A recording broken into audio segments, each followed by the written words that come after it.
Criminal abortions में history जो है वो अवेलेबल नहीं हो सकती। अगर इस तरह की हिस्ट्री है किसी यूज ड्रग का या इंस्ट्रूमेंट्स का, ऑल अवेलेबल फैक्ट्स और जो सर्कमस्टांसेस है ना वो भी केयरफुली रिव्यू करने चाहिए।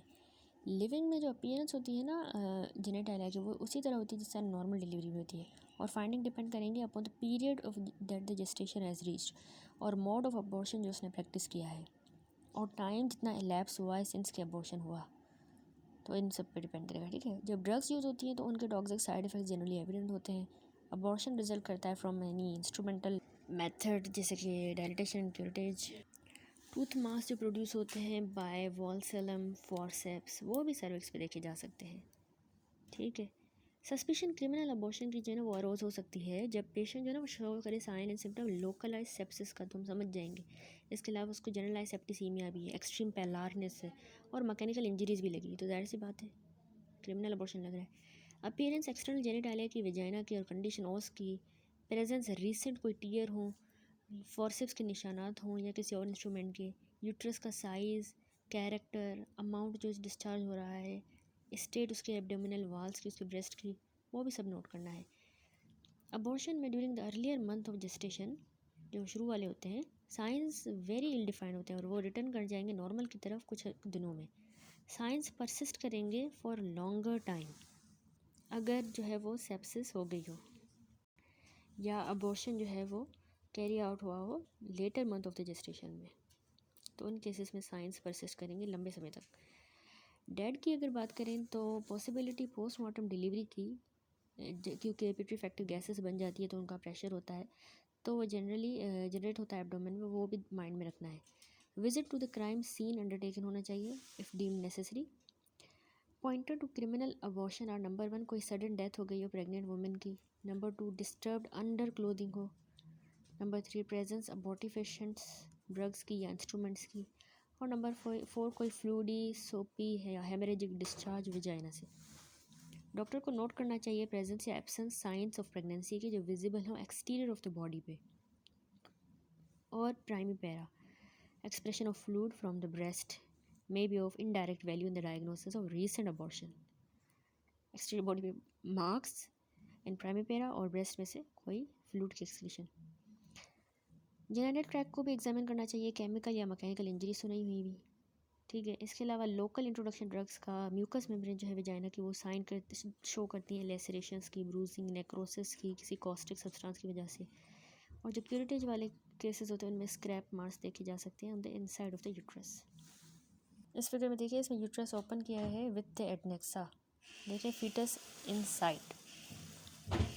स्पेशल अटेंशन देनी चाहिए directed to the condition pelvic content की, पेल्विक कंटेंट की एग्जामिनेशन जो है ना वो बनाई जानी चाहिए for the evidence of uterine या एक्स्ट्रा यूट्राइन इन्फेक्शन जैसे सेल्यूलाइटिस या पेरिटोनाइटिस, तो मतलब पेल्विक कंटेंट को देखना चाहिए। थ्रोम्बोफ्लेबाइटिस जो है ना पेल्विक वेन का हो सकता है, तो इस तरह की कॉम्प्लिकेशन कॉमन है अगर वेजाइनल या फिर यूट्राइन वॉल परफोरेट हो चुकी हो। एक्सटेंट और स्पीड इन्फेक्टिव प्रोसेस का नोट करना चाहिए to get an idea about the time since abortion, इससे हमें टाइम का अंदाज़ा होगा। एक्सटेंट और spread of the infective process. Uterus और उसकी जो अपेंडेजेस है ना विद वेजाइना अटैच, उनको भी केयरफुली डाइसेक्ट करना है ताकि बेटर व्यू मिले हमें इन पार्ट्स का। क्लोस्ट्रिडियल इन्फेक्शन में ना सीरोजल सरफेस जो होता है ना यूट्रस का, वो ब्राउनिश हो जाता है। सीरोजल सरफेस स्किन जो है वो शो करती है ब्राउनिश डिस्कलरेशन, ये होता है क्लोस्ट्रिडियल इन्फेक्शंस में। ये एडवाइजेबल है कि वेट जो होता है यूट्रस का उसको वेट करें, यूट्रस को उसका साइज़ मेजर करें। जो नॉन प्रेग्नेंट यूट्रस होता है ना वो 40 ग्राम का होता है, पैरस यूट्रस होता है, वेट करता है 100 ग्राम। जब उसमें मतलब पैरस हो जाएगा, बच्चा होगा, तो 100 ग्राम का हो जाएगा। इसके अलावा non pregnant uterus 7.5 centimetre long होगा, 7.5 सेंटीमीटर ब्रॉड होगा और 2.5 सेंटीमीटर थिक होगा। लेंथ इसकी अप्रॉक्सीमेटली 10 सेंटीमीटर होगी at the end of 3rd month, 12.5 centimetre होगी चौथे महीने के एंड में, और 16 सेंटीमीटर का हो जाएगा at the end of 6 month. 20 centimetre का होगा 8वें महीने में और 27 सेंटीमीटर का हो जाएगा 9th मंथ में। सर्वाइकल कनाल और जो कैविटी होती है ना यूट्रस की, उसको हम एग्जामिन करेंगे ताकि हम देखें कोई भी ऐसी चीज़ जो पास हुई हो उसमें से, अगर वहाँ पे कोई फ्लूइड है और इफ़ सो इट्स नेचर उसकी देखेंगे, अगर फीटस स्टिल प्रेजेंट है तो सर्विक्स को एग्जामिन करेंगे ताकि हम देखें म्यूकस प्लग प्रेजेंट है, डिस्प्लेस्ड है, फ्रेगमेंटेड है या एब्सेंट है। कैविटी यूट्रस की हम एग्जामिन करेंगे for placental site for remains of the foetus, placenta, membranes. Histological sections जो है वो हम बनाएंगे सारे मटेरियल की जो रिमूव करेंगे हम यूट्रस से, सर्विक्स या वजाइना से। ठीक है, ये सारा डेड का ही चल रहा है। ओवरीज जो है वो हम एग्जामिन करेंगे फॉर द प्रोसेस प्रेजेंस उसके कॉर्पस ल्यूटेम है उनमें। अगर वेजाइनल या जो यूट्राइन वाल है वो इंजर हो गई हैं तो dating of the injury by the microscopy या एंजाइम हिस्टोकेमिस्ट्री भी हम अप्लाई कर सकते हैं ताकि हमें प्राइम का पता चले कब हुआ। सर्टेन केसेस अबॉर्शन के जहाँ पे सस्पिशन हो कि कोई पॉइजनस सब्सटेंस लोकली यूज़ किया गया है तो हमें नेसेसरी है कि हम सबमिट करें स्पेसिमेन वेजाइना का या यूट्रस का और उसके अपेंडेजेस टॉक्सिकोलॉजिकल एग्जामिनेशन के लिए। जहाँ पे कोई साइन लोकल इंजरी का नहीं है और should there be reason to suspect the drugs have been used. Condition of the urinary tract और गैस्ट्रोइंटेस्टाइनल ट्रैक को भी हमने एग्जामिन करना है वेरी केयरफुली और अप्रोप्रिएट विजरा सबमिट करवाना है केमिकल एनालिसिस के लिए। अब एमनियोटिक फ्लूइड अगर हमें अवेलेबल है तो वो हम सेव करेंगे for the quest of Lizol तो नहीं यूज़ किया, सोप या सैलिन जो एलेक्सली यूज़ किया हो क्रिमिनल अबॉर्शन में के अटेम्प्ट में। अब आते हैं कि कॉम्प्लिकेशंस कौन सी होती हैं क्रिमिनल अबॉर्शन से। देखिए, डेथ तो हो जाती है शॉक की वजह से, हेमरेज की वजह से, एयर या फैट एम्बोलिज्म और सेप्सिस की वजह से। ये सारी चीज़ें दिमाग में याद रखें। जब ना पॉइजन सब्सटेंसेस हम एडमिनिस्टर करते हैं ना तो डेथ हो सकती है फ्रॉम देयर इफेक्ट्स। सोप वाला सॉल्यूशन लगा दिया तो वाइड स्प्रेड लोकल नेक्रोसिस हो सकती है और डेथ हो सकती है फ्रॉम द इन्फेक्शन जो ओरिजिनेट करता है in the damage tissue. Massive जो इंट्रावास्कुलर हीमोलाइसिस होती है ना वो इनफ्रीक्वेंटली फॉलो करेगी introduction of the soap, solution of the soap, potassium permanganate, lysol, mercuric perchloride into the gravity uterus. तो इनकी वजूहात की वजह से इंट्रावास्कुलर हीमोलाइसिस होती है, आरबीसी टूटते हैं वेसल्स के अंदर में। तो इस तरह के केसेस में डेथ होगी जब होगी तो ड्यू टू रीनल फेलियर होगी। ठीक है, डाइसेमिनेटेड इंट्रावास्कुलर कोगुलेशन और सेरेब्रल डैमेज जिसमें मतलब बटरफ्लाई हेमरेजिक इन्फेक्शन होगा हमारे बेजल गैंग्लिया में, वो फॉलो करेगा जब अबॉर्शन इंड्यूस्ड हो। इंट्राकोरियोनिक इंजेक्शन हाइपरटोनिक सैलिन या ग्लूकोज की 12th वीक के बाद। अब कोई पेशेंट 12th वीक की प्रेगनेंसी हो गई है उसके बाद सैलिन या ग्लूकोज का हाइपरटोनिक इंजेक्शन लगा रही है, अपने अपने कहाँ पे लगा रही है, इंजेक्ट कर रही है, इंट्राकोरियोनिक इंजेक्शन लगा रही है कोरियोन में, तो उसको ना बटरफ्लाई हेमरेजिक इन्फेक्शन होगी। नेक्स्ट अब शॉक देखें तो शॉक जो है वो हो सकता है immediately from the reflex vagal inhibition क्योंकि स्टिमुलेशन होती है ट्रिगर एरिया की, नेमली सर्विक्स की of the uterus by attempt at the dilatation without anaesthetic. Anaesthesia के बगैर हम डायलेट करेंगे तो सर्विक्स की जो है वो इरिटेशन होगी, ट्रिगर होगा और शॉक हो सकता है। हेमरेज हो सकता है इंटरनल इंजरीज की वजह से या परफोरेशन वेजाइना की या यूट्रस की। अब आते हैं हेमरेज से। ये हेमरेज जो है ना वो रिजल्ट करता है इंटरनल इंजरीज हो जाए या परफोरेशन हो जाए वेजाइना की या यूट्रस की। ये फॉलो कर सकता है इनकम्प्लीट सेपरेशन मेम्ब्रेन्स की या प्लेसेंटा की फ्रॉम द यूट्राइन, मतलब इनकम्प्लीट सेपरेट हुई हैं तो वो हेमरेज हो रही है या परफोरेशन हो गई वेजाइना की, तो इन वजूहत की वजह से। देखिए, यूट्रस के जो पेल्विक ऑर्गन्स हैं वो पेल और अनेमिक दिखेंगे अगर डेथ हो गई हो as a result of haemorrhage from the criminal abortion. लेकिन फिर अगर वो कंजेस्टेड कब दिखेंगे, जब डेथ हो गई हो मेंस्ट्रुएशन के दौरान। तो ये डिफ्रेंशिएशन बहुत इंपॉर्टेंट है in dealing with the defence plea that haemorrhage was due to the menstruation and not the criminal abortion. Menstruation हुई उसको, उसकी वजह से वो मरी, ना कि उसको हेमरेज अबॉर्शन की वजह से हुई है। अब एयर और फैट इम्बोलाई पे आते हैं। वो रिजल्ट करता है जब लिक्विड या कोई सोपी सॉल्यूशन हम इंजेक्ट करें प्रेशर के under by means of a syringe into the uterus. देखिए, ये कॉज कराता है सेपरेशन मेम्ब्रेन्स की और कॉन्सिक्वेंट एक्सपोजर यूट्राइन रा सरफेस का through which the air and fat soap जो है वो एंटर कर सकता है मैटरनल सर्कुलेशन में, जिसके नतीजे में डेथ हो जाएगी फ्यू मिनट्स में या फ्यू घंटे में। और मार्क्ड साइनोसिस जो है ना ये सजेस्टिव है of death due to embolism, ये इसका बहुत इंपॉर्टेंट साइन है। साइनोसिस होगी इसमें एयर या फैट एम्बोलिज्म में, उसमें बस हमने कंजेस्टेड वाली पॉइंट याद रखी और पेल एनीमिक लगेगा अगर उसमें हेमरेज की वजह से वो मरी है, इसमें साइनोसिस होगी। ठीक है, as a preliminary step in the diagnosis of the air embolism regional radiological examination और प्रेफरेबली जो कंप्यूटराइज टोमोग्राफी सीटी होती है ना अगर अवेलेबल है तो वो वैल्यू की होगी। अटॉप्सी पे सिग्निफिकेंट फाइंडिंग जो है वो है डिस्टिंक्शन हो जाएगी राइट वेंट्रिकल की अंडर प्रेशर और ब्राइट रेड फ्रोदी ब्लड मिलेगा। Right side of the heart में, वीना कावा में, पल्मोनरी आर्टरीज में और कोरोनरी वेन्स में। देखिए हार्ट और ब्लड वेसल जो है वो पंचर हो सकती हैं under water when bubbles of the air will be seen coming out from them. तो जाहिर सी बात है एयर एम्बोलिज्म होगी। लेटर डेथ हो सकती है सेप्सिस की वजह से क्लोस्ट्रीडियम वेल्ची, हीमोलाइटिक स्ट्रेप्टोकोकाई से और एनाएरोबिक स्ट्रेप्टोकोकाई से, टेटनस या रीनल फेलियर से। अब जो पेरिटोनाइटिस वाले केसेस होते हैं ना, केयरफुल रिसर्च हमने देनी होगी to in identify the small perforation uterus की। ये ऑफन ज़रूरी होता है to make serial transfer section of the uterus. It has be fixed in order to recognise such a wound and follow its track. जब sepsis suspected हो as a cause of death तो blood sample और swab जो है cervix से हम लेंगे और यूट्राइन कैविटी को हम सबमिट करेंगे बैक्टीरियोलॉजिक कल्चर के लिए। क्लोस्ट्रीडियम जो परफरेंजेस है वो फल्मिनेटिंग सेप्सिस करवा सकता है 18 से 24 घंटों के अंदर। अगर डेथ नहीं होती तो सब इन्वोल्यूशन यूट्रस की हो सकती है along with symptom of displacement, menorrhagia, leucorrhoea etcetera.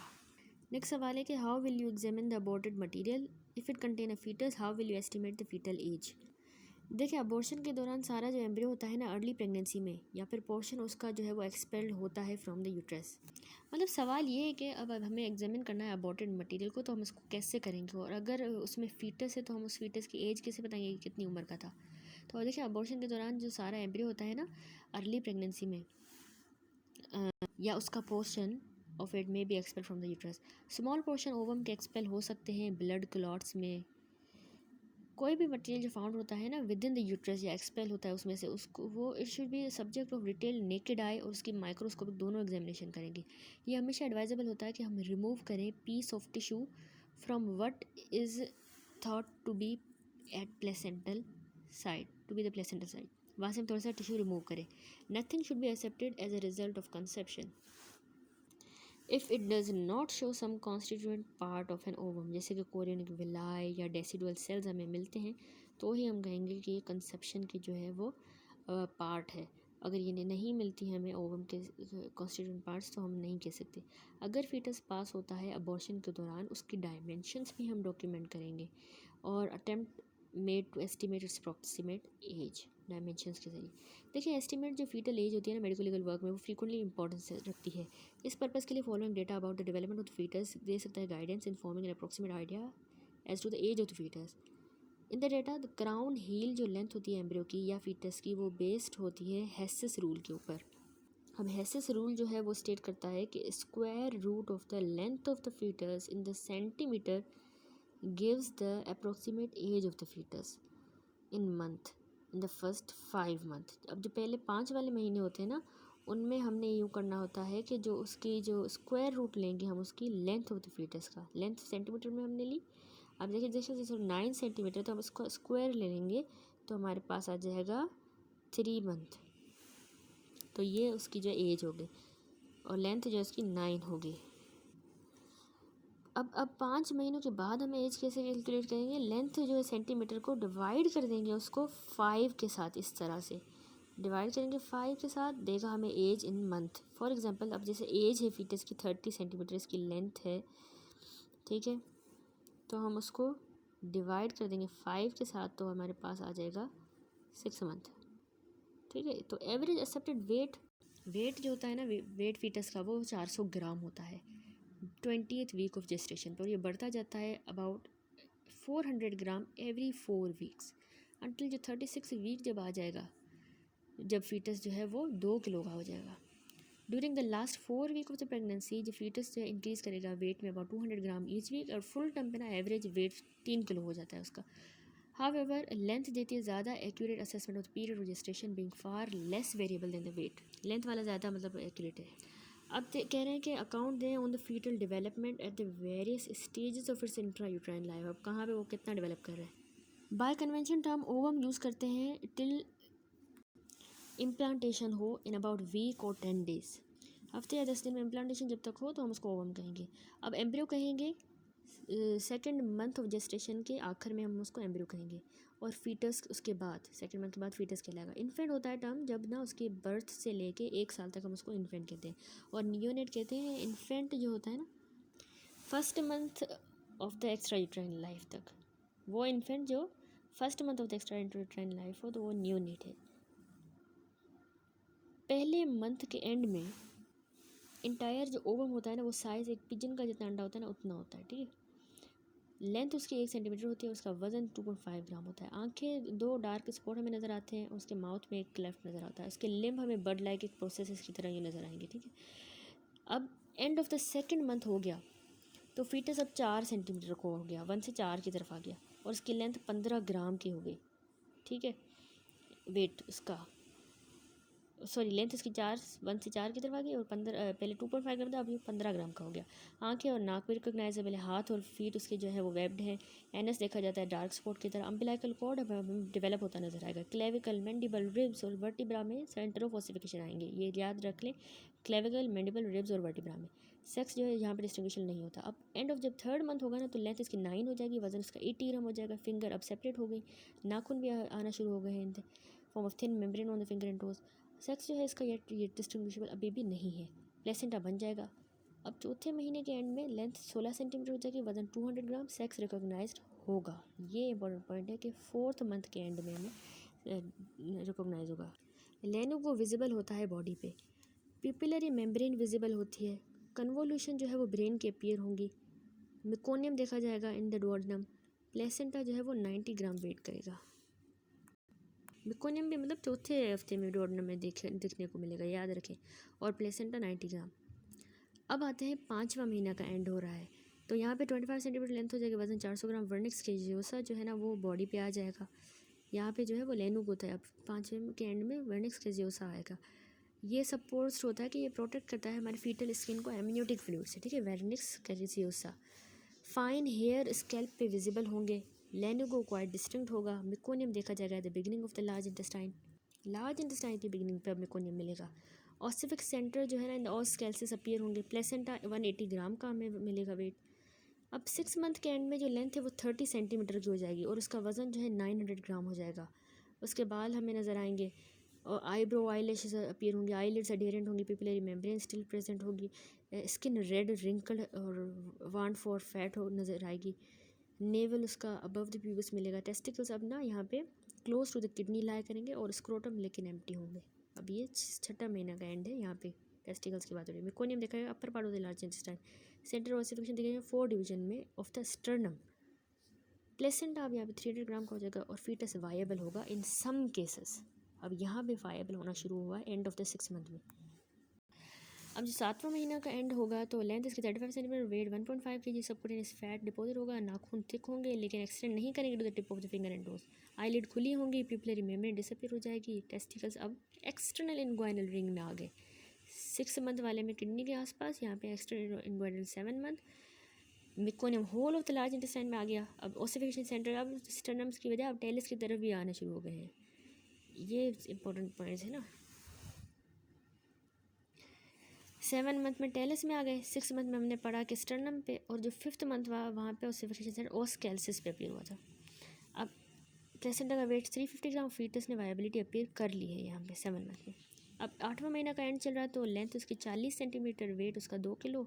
Scalp के जो बाल होंगे थिक होने, स्किन रेड रिंकल नहीं होगी, अब कवर्ड होगी सॉफ्ट हेयर से। लेनो को डिसअपीयर हो गया। फेस में से नाखून रीच करके tip of the finger and toes. Left testicle ना के राइट टेस्टिकल डिसेंड हुई है लेफ्ट वाली स्क्रोटम में, और प्लेसेंटा 450 ग्राम का हो गया। और 9 मंथ का एंड चलेगा या जस्ट बिफोर द बर्थ तो crown heel length is about 48 to 52 centimetre. 40 तक आए ना, 48 to 52 सेंटीमीटर याद रख लें। और क्राउन रंप लेंथ मतलब बैठी हुई पोजीशन में जो फीटस है उसकी जो लेंथ है अबाउट बटक्स के हिसाब से तो 28 to 32 सेंटीमीटर। इसको रट्टा अच्छी तरह से लगा लें, बहुत भूल जाती है। और अबाउट 30 to 35 सेंटीमीटर इसका हेड सरकमफेरेंस है। वज़न उसका 2.5 से 3.3 kg, ये भी रटा लगा लें। स्काल्प उसका डार्क हेयर से कवर होगा 2 to 3 सेंटीमीटर लेंथ। लेनु को सिर्फ होगा उसके शोल्डर्स पे ही। अब ये देखें सिर्फ शोल्डर पे बचेगा। वर्निक्स के जिसको एमनियोटिक फ्लूइड से बचा रहा था वो प्रेजेंट उसके पूरे flexor of the joints and neck folds पे होगा। नाखून उसके टिप्स ऑफ द फिंगर से बड़े हो जाएंगे। टोज से अम्बिलाइकस मिडवे में होगा। जिफिस्टर्नम सिम्फाइसिस के बहुत टेस्टिकल डिसेंड हो चुके हैं स्क्रोटम में, और लेबिया have close the vulva. Meconium अब देखा जाएगा at the end of the large intestine पे एंड। ओसिफिक सेंटर अब lower end of the femur पे आ गए, और परहैप्स क्यूबॉइड में भी आ गए, and some time upper epiphysis of the tibia में भी आ गए। ये बहुत इंपॉर्टेंट पॉइंट है, इससे हमें एज का अंदाज़ा होगा। ओसिफिक सेंटर फीमर में is about 0.5 centimetre in diameter. Sign of the maturity present होंगे। प्लेसेंटा 22 सेंटीमीटर का होगा डायमीटर में और 1.5 सेंटीमीटर थिक होगा। सेंटर में वजन इसका 500 ग्राम हो जाएगा। अम्बिलाइकल कॉर्ड जो है वो 50 to 55 सेंटीमीटर लॉन्ग होगी, 1 सेंटीमीटर थिक होगी और अपीयर फ्लैशी होगी with a mid spiral twist and glistening surface. इस फिगर में देखो ओसिफिक सेंटर है sternum and other bones in mature foetus. Right ossification centre in the various division of the sternum. Left में lower end of the femur transfer section. और number 2 जो figure ये है और नंबर 2 फिगर में ये calcaneum है और इसमें टेलस है और ये क्यूबॉइड है। एक्सप्लेन करें clearly difference between the natural and criminal abortion from medico legal point of view. देखिए नेचुरल अबॉर्शन कॉमन है, criminal interference should not be alleged. बिना किसी प्रूफ के हमने नहीं लगाना कि ये क्रिमिनल अबॉर्शन है। नेचुरल अबॉर्शन अर्ली स्टेजेस में ओवम जो है वो यूजुअली एक्सपेल्ड होता है इंटैक्ट और कोई भी लेसरेशन जो है वो सजेस्ट करती है मैकेनिकल इंटरफेरेंस। अब जो बाद वाले स्टेजेस होते हैं लेटर स्टेजेस, तो साइट एक्सटेंड और अपीयरेंस इंजरीज के together with physical development fetus की हमें हेल्प करेगी कि हम डिस्टिंग्विश करें नेचुरल को क्रिमिनल अबॉर्शन के साथ। मार्क्स ऑफ वायलेंस जो होते हैं ना एब्डोमेन पे या wounds on the membrane of the fetus पे प्रोवाइड करती है हमें पॉजिटिव एविडेंस कि ये क्रिमिनल इंटरफेरेंस की गई है। अब 31 पॉइंट टेबल में समराइज में सैलिएंट डिस्टिंग्विशिंग फीचर जो नेचुरल और क्रिमिनल अबॉर्शन के। देखिए इसमें कॉज क्या है नेचुरल अबॉर्शन का, प्री डिस्पोजिंग कोई डिजीज़ हो गई और उसमें क्रिमिनल में प्रेगनेंसी इन अनमेरिड वुमेन में और विडोज़ में ये ज़्यादातर होता है। जेनाइटल इंजरीज जाहिर सी बात है क्रिमिनल में होंगी, उसमें नहीं होंगी। फॉरेन बॉडी जेनाइटल में ज़ाहिर है क्रिमिनल में होगी, उसमें नहीं होगी। सेप्सिस भी क्रिमिनल में होगी। साइंस ऑफ वायलेंस एब्डोमेन पे क्रिमिनल में होंगे। टॉक्सिक ड्रग इफेक्ट क्रिमिनल में और फीटल इंजरीज भी हमें क्रिमिनल में मिलेंगी। दैट्स इट, ये चैप्टर कंप्लीट हुआ। नसीब अवार्ड से भी ये टॉपिक कर लेते हैं अबॉर्शन। लाइफ ऑफ फीमेल में अबॉर्शन जो है वो सैड इवेंट होता है having immense importance because of causing injuries and death of both the fetus and mother. ये इंड्यूस होता है very stage of the pregnancy में, या तो स्किल्ड और ऑथोराइज मेडिकल प्रैक्टिशनर से जो कि नेसेसरी होता है ताकि ज़िंदगी बचाई जाए माँ की, या फिर अनक्वालिफाइड या अनऑथोराइज अबॉर्शनिस्ट भी ये करते हैं।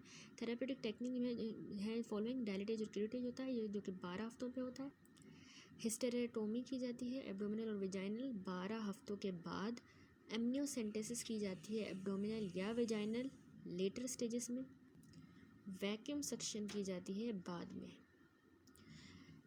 क्रिमिनल इंटरफेरेंस जो है वो डिटेक्ट करनी चाहिए और इसको डिस्टिंग्विश करना चाहिए थेरेप्यूटिक टेक्निक से। कोई भी स्टेटिस्टिक्स अवेलेबल नहीं है और ये बिलीव हुआ है कि 20% जो सारी प्रेगनेंसी है वो एंड होती हैं प्री मेच्योरली और 40% जो है वो उनमें क्रिमिनल इंटरफेरेंस होती है। मेथड क्रिमिनल इंटरफेरेंस के वैरी करते हैं with the duration of the pregnancy और डिपेंड करेंगे 3 स्टेजेस ऑफ द प्रेगनेंसी पे। स्टेजेस ऑफ प्रेगनेंसी देखें, ओवम वाला जो स्टेज है वो 10 दिनों का होता है और उसमें हम वायलेंस वाला जो अबॉर्शन हो रहा होता है देखने को मिलता है, डायरेक्ट है ये। एम्ब्रियो जब बन जाता है तो 9th वीक का होता है वो, तो उसमें पॉइजनस ड्रग। और फीटल में जब टिल डिलीवरी इंस्ट्रूमेंटेशन। देखिए during first ovum stage women जो है वो being not sure about her pregnancy resort करती है to severe exercise, hot water bath लेती है, विजाइनल डोशेस विद होप कि वो they will cause abortion. Second embryo stage में सस्पिशन प्रेगनेंसी की जो वो सर्टेनिटी पे आ जाती है और सारे क्रिमिनल अबॉर्शन जो है वो टेक प्लेस लेते हैं इन पहले 3 जो महीने होते हैं during this stage. Poisonous substances वो चूज़ किया खाने के लिए किए जाते हैं। कोई भी ड्रग सेफ़ नहीं है और ड्रग जो कि फीटस को मारते हैं वो मदर को भी मारेगी। ड्रग्स कॉमनली यूज़ होती है ना उनमें वो रिफ्लेक्स इरिटेशन करा रही होती है यूट्रस की, जिससे वो परगेटिव होते हैं या वो एसेंशियल ऑयल होते हैं। दूसरी डायरेक्टली एक्ट करती है यूट्रस पे जैसे कि अर्गट। और तीसरी जो है वो स्पेसिफिक एक्शन होती है उसकी पोस्टीरियर पिट्यूटरी एक्सट्रैक्ट की तरह और क्विनीन की तरह।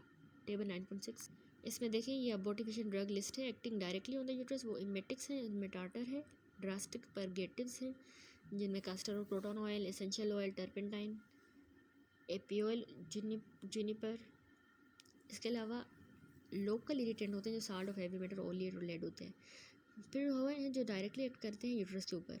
यूट्रस पर डायरेक्टली एक्ट करने में इबोलिक हैं, एर्गोट और गॉसिपिकम, क्विनीन, पिट्यूटरी एक्सट्रैक्ट और अमीनोगॉग्स होते हैं। Synthetic oestrogen, borax, oil of 7।